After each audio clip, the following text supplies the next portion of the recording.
নবনীরদ-নিন্দিত কান্তিধারম রসসাগর নাগর ভূপবরং। हरे कृष्णा, दंडवत प्रणाम। हम लोग श्रीमद् भागवतम की चौथे स्कंद में हैं। आज हम लोग 5वां अध्याय शुरू करेंगे।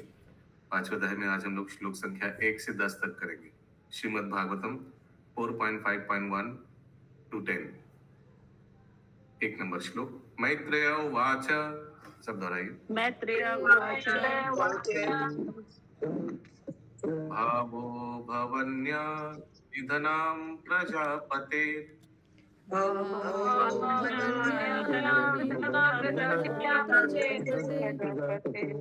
सत्कृताय अवगाम्य नारदा।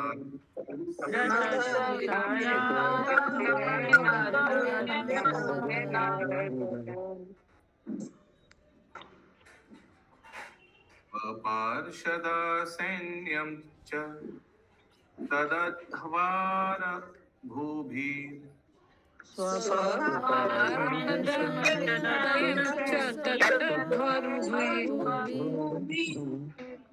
विद्रावित्रं क्रोधमपारम् आदधे।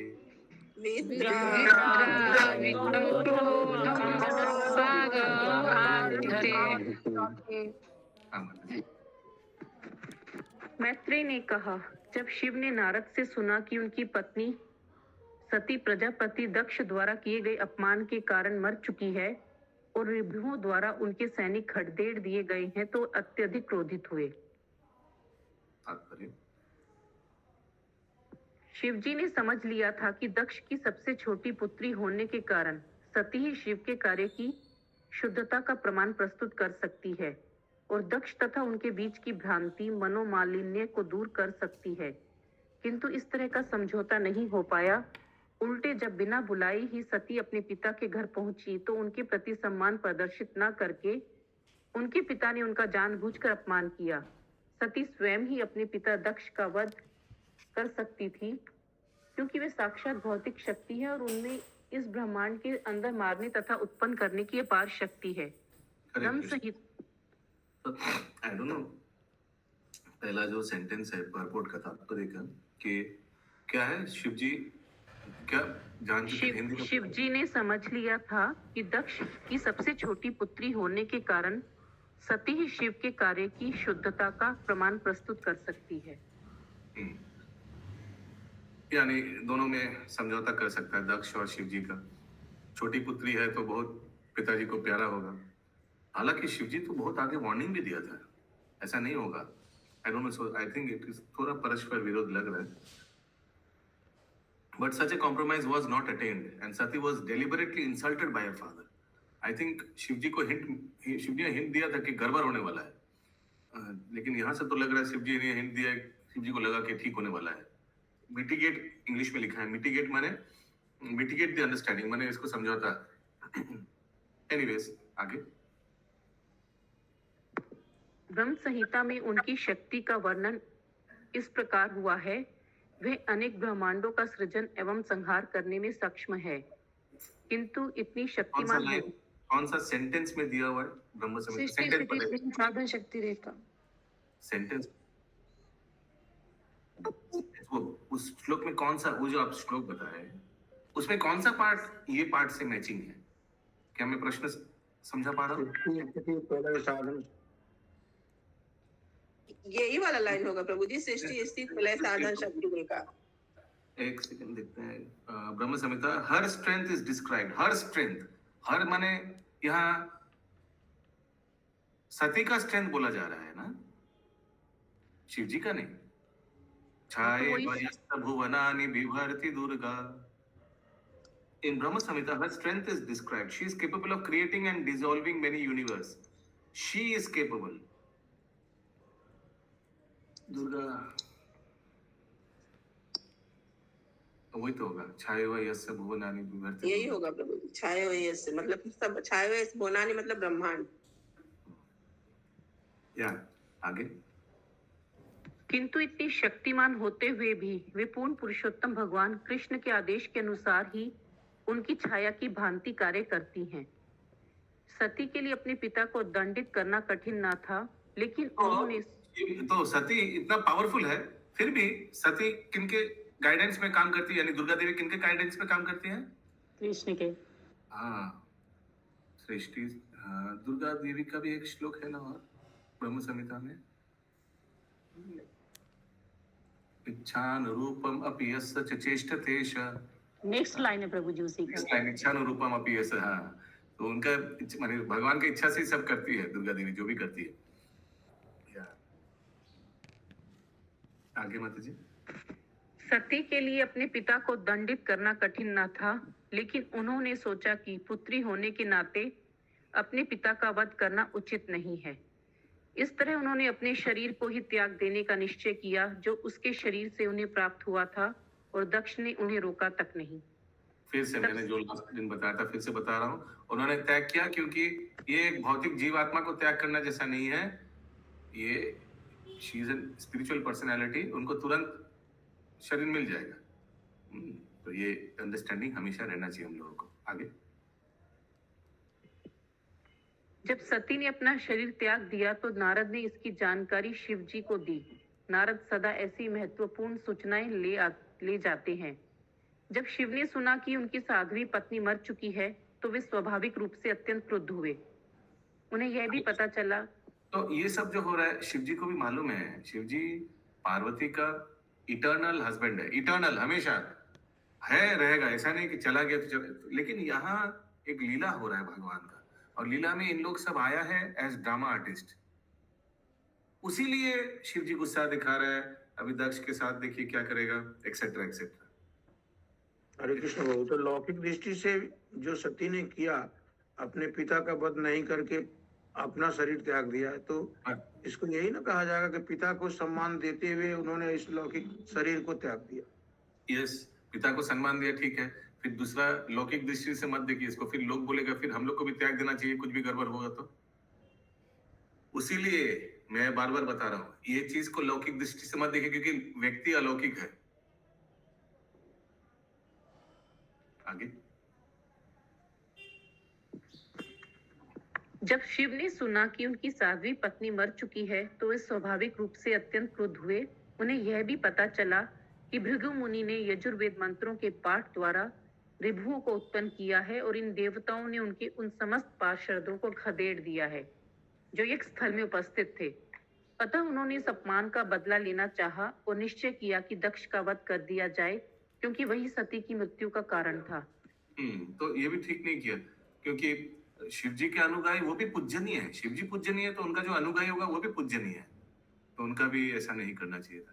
जैसे एक बार कुछ केस होता है जहाँ शायद कौन पानी में ध्यान कर रहा था, पानी में कौन सा ऋषि वो था जो पानी में ध्यान कर रहा था, उन्होंने इसको श्राप दे दिया था गरुड़ को।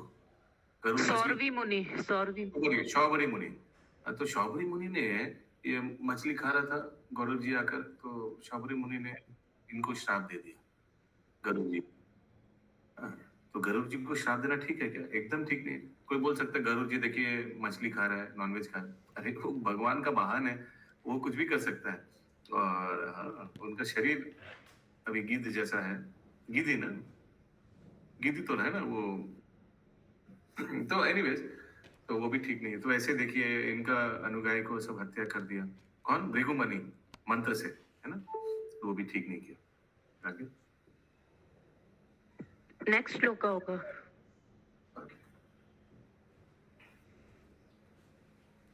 दो नंबर श्लोक, माउस डाल दिया।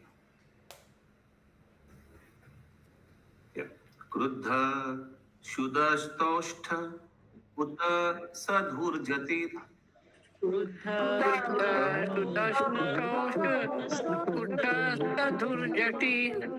जतां तदित्वा निसतोग्ररोचिसम्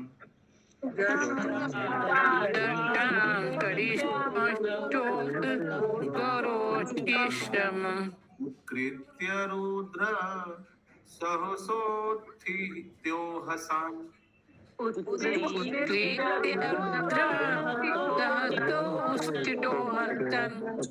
गंभीरनादो विशसर्जतां भुवि।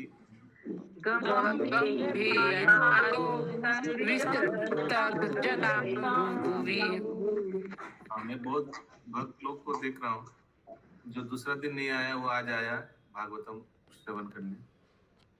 तो फिर ये बोलना चाह रहा हूँ कि कुछ हमेशा कुछ कुछ भक्त 4-5 ऐसा रहता है जो नहीं आता है, फिर आता है, फिर आता है, नहीं आता है, और बाकी जो है वो कंसिस्टेंट डेली भागवत श्रवण करते हैं। मैं प्रभु हम लोग का सेवा जब रहता है तभी एब्सेंट होते हैं। प्रभु किचन में कभी सेवा रहता है, कभी वहाँ टेबल में सेवा रहता है। पूरा सुन लीजिए, मैं ये भी बोल रहा हूँ। तो मैं आशा करता हूँ कि आप लोग जब क्लास अटेंड नहीं करते हैं, जो जो श्लोक क्लास में कराया जा रहा है वो आप लोग घर में श्रवण कर लीजिएगा, पढ़ लीजिएगा। इससे आप लोग का नित्यम भागवत सेवाया होगा। हाँ, नहीं तो आप लोग का भागवत में एक दिन तो खत्म हो ही जाएगा, एक दिन तो आज से 4-5 साल में खत्म तो हो ही जाएगा, लेकिन नित्यम भागवत सेवाया नहीं होगा। अब बोलिए, आपका भागवत श्रवण अधूरा रहेगा, टुकड़ा टुकड़ा रहेगा। टुकड़ा टुकड़ा समझते हैं आप? यहाँ थोड़ा, वहां थोड़ा, वहां थोड़ा, यहाँ था, बीच में छेद छेद छेद छेद ऐसे रहेगा। तो इसीलिए ठीक है, आप लोग का सेवा है, जो भी है सेवा है, तो आप लोग घर में जो जो श्लोक कराया जा रहा है वो तो मिल जाता है, वो कर लीजिएगा। अनुवाद। इस प्रकार अत्यधिक क्रुद्ध होने के कारण शिव ने अपने दांतों से होठ चबाते हुए अब तुरंत अपने सिर की जटाओं से एक लट नोच ली, जो बिजली अथवा अग्नि की भांति जलने लगी। वे पागल की भांति हंसते हुए तुरंत खड़े हो गए और उस लट को पृथ्वी पर पटक दिया। जटा से बाल निकाल के पृथ्वी। ततो अतिकायस तनुवा स्पृशन् दिवम् ततो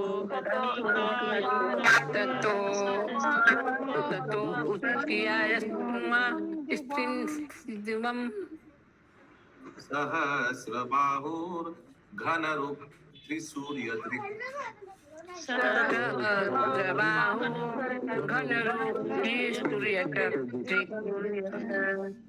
करालदंस्त्रो ज्वलदग्निमूर्धज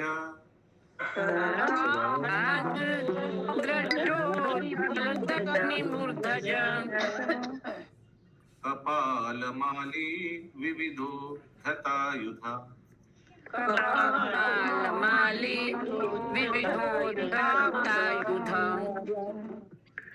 उससे आकाश के सामने ऊंचा तथा 3 सूर्यों के सम्मिलित तेज के समान एक भयानक श्याम वर्ण का असुर उत्पन्न हुआ, जिसके दांत अत्यंत भयानक थे और उसके सिर के केश प्रज्वलित अग्नि के समान लग रहे थे।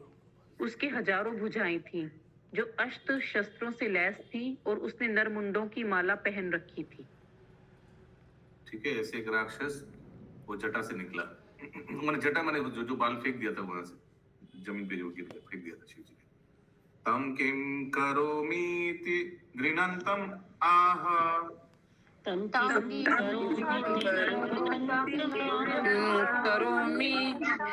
करोमि तो गुणित माहा बद्धांजलिं भगवान् भूतनाथ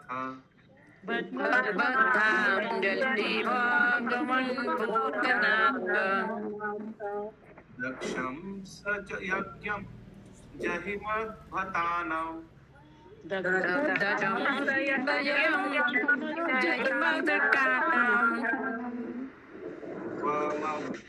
रुद्र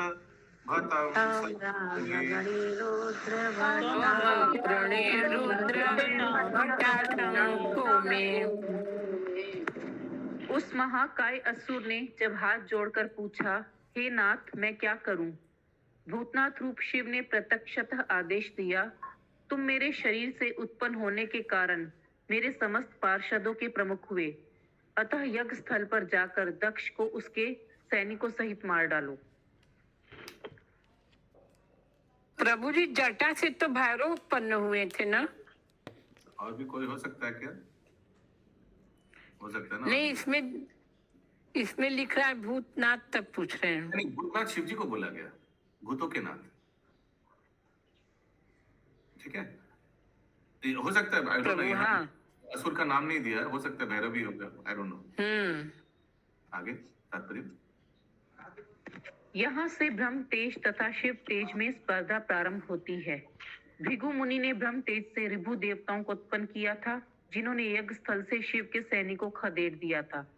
जब शिव ने सुना कि उनके सैनिक भगा दिए गए हैं, तो उन्होंने बदला लेने के लिए वीरभद्र नाम का एक दीर्घकाय काला असुर उत्पन्न किया। ये नाम दे दिया वीरभद्र। आगे। कभी कभी सतोगुण तथा तमोगुण में स्पर्धा चलती है। यही इस संसार की रीति है। भले ही कोई सतोगुणी क्यों ना हो, संभावना यही है कि उसमें रजोगुण या तमोगुण का भी अंश मिला रहता है। यही भौतिक प्रकृति का नियम है। यद्यपि आध्यात्मिक जगत में शुद्ध सत्व ही मूलभूत तत्व सिद्धांत है, किंतु इस जगत में सत्व का शुद्ध प्रकाटय कठिन है। इस प्रकार विभिन्न भौतिक गुणों में जीवन संघर्ष चलता रहता है। प्रजापति दक्ष को लेकर शिव क्यों बोला गया सतोगुण में ये तमोगुण इसमें लेश रह सकता है? क्योंकि जी म्यूट कीजिए सत्यभामा माता जी। तो शिव जी से कुछ उत्पन्न हो रहा है तो कोई साधु व्यक्ति आना चाहिए शिव जी की जटा से ना। ये क्या शिव जी की जटा से एक राक्षस वीरभद्र आ रहा है काला जैसा तो वही तो लिख रहा है कि सतोगुण में भी थोड़ा तमोगुण। तो कौन सा गुण में कोई भी तमोगुण और रजोगुण का लेश नहीं रहता है? सतोगुण, विशुद्ध सतोगुण। या आगे। प्रजापति दक्ष को लेकर शिव तथा भृगु मुनि के बीच का यह संघर्ष प्रकृति के विभिन्न गुणों के मध्य स्पर्धा का ज्वलंत उदाहरण है। हरे कृष्ण प्रभु जी। तो ये ब्रह्म तेज तो ब्रह्मा जी के जोगी मुनि जो ब्रह्मा जी से न थे उत्पन्न, तो रजोगुण होगा ना, सतोगुण कैसे होगा? फिर से बोलिए। जो भृगु मुनि थे वो ब्रह्मा जी के पुत्र थे ना। तो मुनि तो होता है ना एक मुनि। हालांकि ब्रह्मा जी रजोगुण में उनका देखिए ब्रह्मा जी को रजोगुण में सृष्टि करने बोला है, लेकिन ब्रह्मा जी के रजोगुणी है। ब्रह्मा जी एक साधु है, कितना तपस्या करके उन्होंने उस पद को पाया होगा। सतोगुण में है। शिव जी हालांकि शिव जी का कार्य तमोगुणी है, तमोगुणी भूत प्रेतों को चलाने, लेकिन आप बोलेंगे शिव जी तमोगुणी व्यक्ति है क्या? नहीं। तो शुद्ध सतोगुणी व्यक्ति है। अगला श्लोक। अज्ञात एवं कुपितेन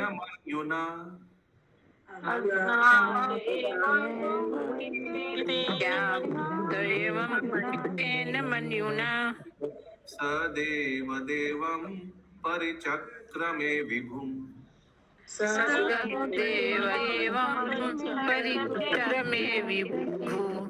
मेने दत्तात्मानम् असंगरं हसा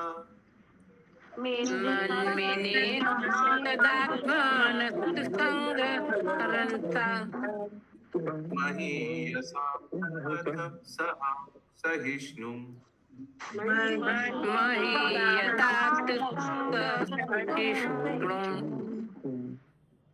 मैत्रेय ने आगे बताया, हे विदुर, वह श्याम पुरुष भगवान का साक्षात क्रोध था और शिव जी के आदेशों का पालन करने के लिए उद्यत था। इस प्रकार किसी भी विरोधी शक्ति का सामना करने में अपने को समर्थ समझकर उसने भगवान शिव की प्रदक्षिणा की। शिव जी को परिक्रमा की। भैया परिक्रमा को इंग्लिश में बोलते हैं सर्कमएम्बुलेशन।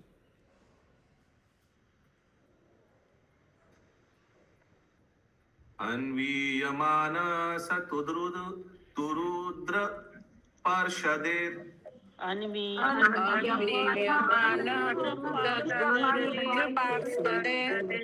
दृशं नदाद्भिर्व्यनदात् शुभेरवम्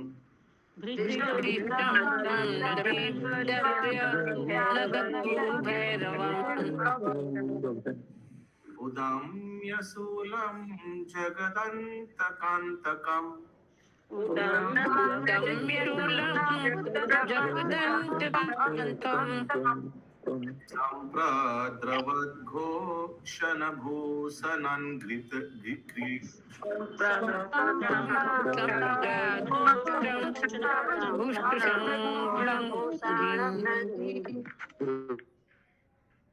घोर गर्जना करते हुए शिव के अन्य अनेक सैनिक भी उस भयानक असुर के साथ हो लिए।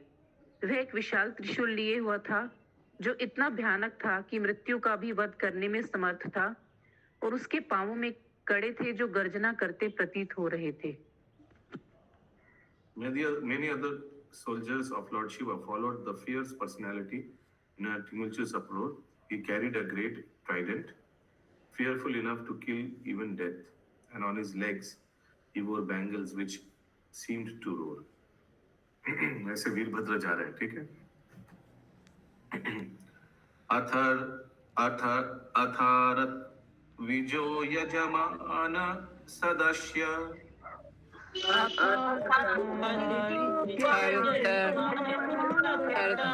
जो यजमान सदस्य आको भिगुदी चंप्रशामिक्यश्विनु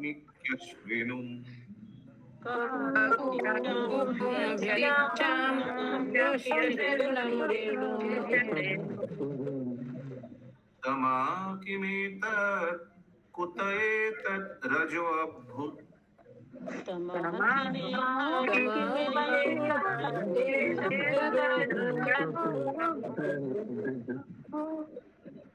इति द्विज द्विज पत्न्यश्च धातु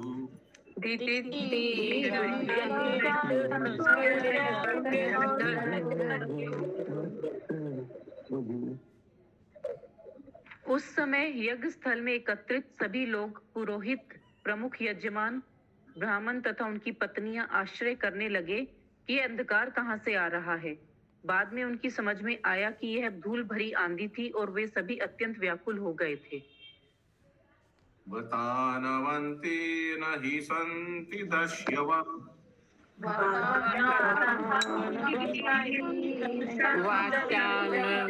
नहीं संति दस्यवः प्राचीन बर्हि जीवति होग्रदण्ड प्राचीन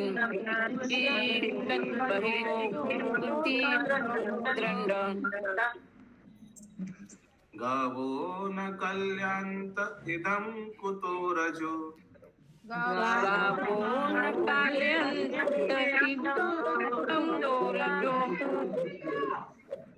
लोको अधुना किं प्रलयया कल्पते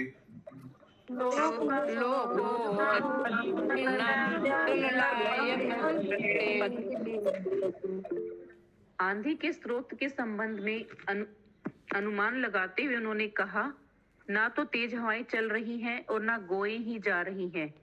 ना यह संभव है कि यह धूल भरी आंधी, गोए नहीं है, मतलब गायें जा रही है। मेरे में गोएं लिखा है। गौवे लिखा हुआ है। ना यह संभव है कि मतलब गाय। ना यह संभव है कि यह धूल भरी आंधी लुटेरों द्वारा उठी है, क्योंकि अभी भी बलशाली राजा बरही उन्हें दंड देने के लिए जीवित है। तो फिर यह धूल भरी आंधी कहां से आ रही है? क्या इस लोक का प्रलय होने वाला है? तात्पर्य इस श्लोक में विशेष रूप से प्राचीन ब्रही जीवती महत्वपूर्ण है। उस भूभाग का राजा ब्रही नाम से जाना जाता था। यद्यपि वह वृद्ध था, किंतु अत्यंत शक्तिशाली शासक था। इस प्रकार चोरों तथा लुटेरों के आक्रमण की कोई संभावना न थी।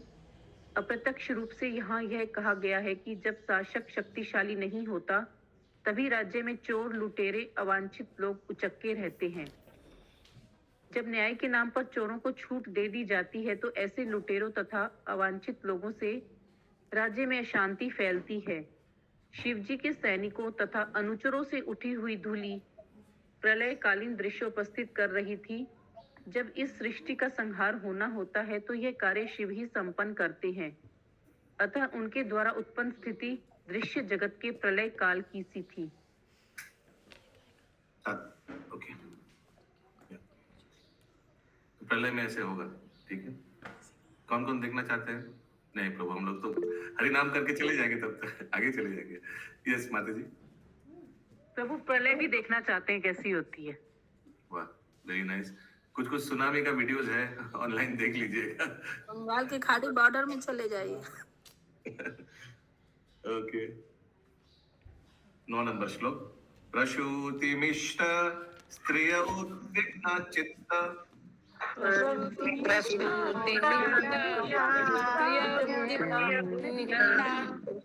ऊचूर्विपाको वृजिनस्यैव तस्य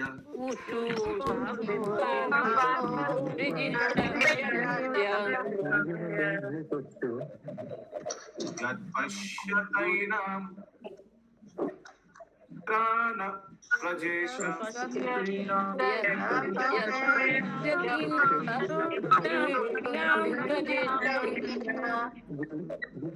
नाम सतुतिं अवदय अनागम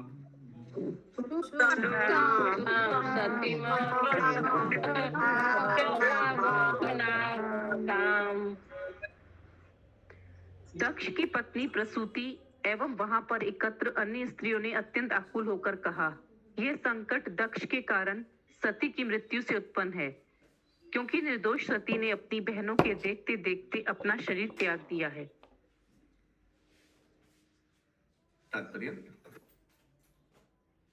उदार मना प्रसूति तुरंत समझ गई कि कठोर हृदय प्रजापति दक्ष के अशुभ कार्य से ही यह संकट आ खड़ा हुआ है।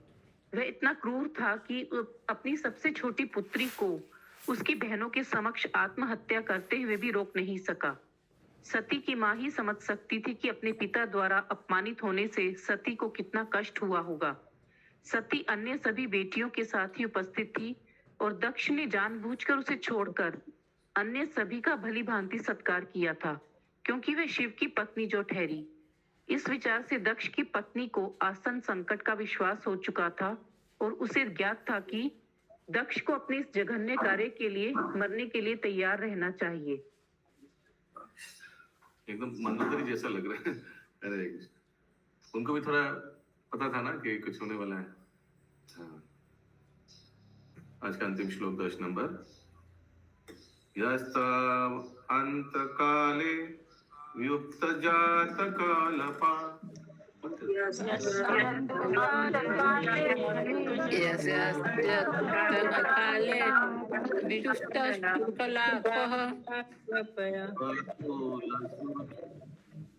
अर्पित दिग्गजेन्द्र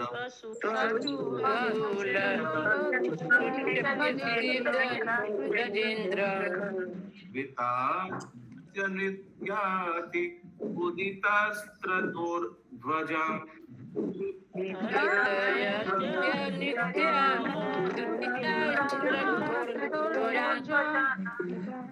उच्चाट्टहास अनयित्नुभिन्नति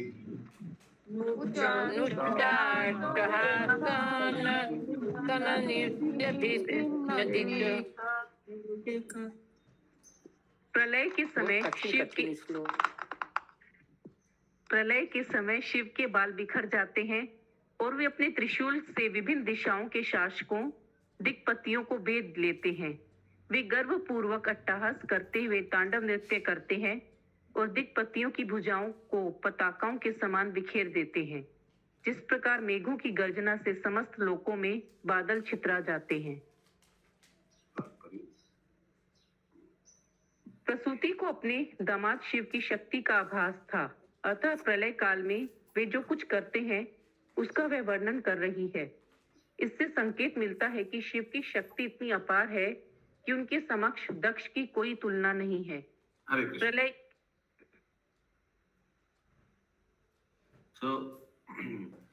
प्रसूति उवाच होना चाहिए ना। is describing what he does at the time of dissolution. प्रसूति उवाच नहीं आया ना पिछले श्लोक में। प्रसूति सब बता रही है। लास्ट श्लोक में प्रसूति उवाच तो नहीं आया, लेकिन लिखा गया है कि वो कह रही है। अच्छा ठीक है। जस्ट आप लोग के लिए बता दे रहा हूँ, ये ब्रह्मा जी के पुत्र स्वयंभू मनु, जिनका स्त्री का नाम है शतरूपा। तो स्वयंभू मनु और शतरूपा का 2 पुत्र और 3 कन्या है। 2 पुत्र प्रियव्रत और उत्तानपाद और 3 कन्या आकुति, प्रसूति और देवाहुति। तो प्रसूति जो थी उनका हस्बैंड था दक्ष।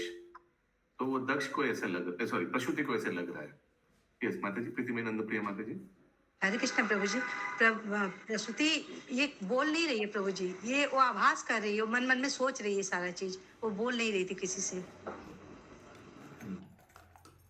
डिस्क्राइबिंग लिखा है पहला ये तात्पर्य में, ठीक है। आगे एक बार फिर से पढ़िए, तात्पर्य स्टार्ट कीजिए।